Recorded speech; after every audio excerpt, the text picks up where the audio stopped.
দর্শক, চট্টগ্রামের কদমতলীতে একটি কম্বলের কারখানায় আগুন লাগার ঘটনা ঘটেছে। নিয়ন্ত্রণে কাজ করছে ফায়ার সার্ভিসের 7টি ইউনিট। এটাকে একটু জানাবেন কি অবস্থা দেখছেন এখন?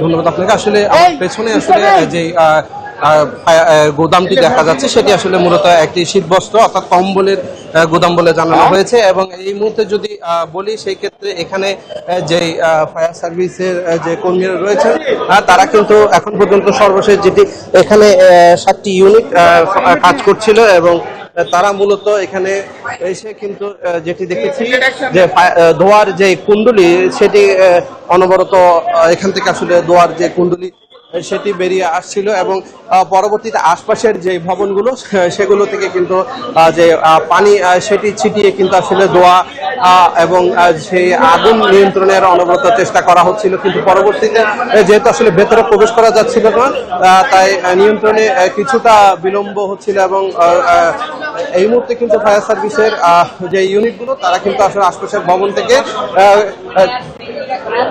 ভেতরে প্রবেশ করে কিন্তু সেই যে আগুনের যে তীব্রতা সেটি কিন্তু নিয়ন্ত্রণের জন্য অনবরত চেষ্টা করেছে। আমি কিছুটা এখন পর্যন্ত যে আগুন সেটি কিন্তু কিছুটা কমে এসেছে এবং সেই যে ধোঁয়ার যে তীব্রতা আমরা দেখেছি সেই তীব্রতাও কিন্তু অনেকটা এখন পর্যন্ত কম দেখা যাচ্ছে। এবং যদি বলি যে সর্বশেষ পর্যন্ত এখন পর্যন্ত কিন্তু যে আগুন যে ভবনে ছিল সেই ভবনে কিন্তু প্রবেশ করা সম্ভব হয়নি, তো কিন্তু এখন পর্যন্ত সেই ভবনে প্রবেশের চেষ্টা করা হচ্ছে।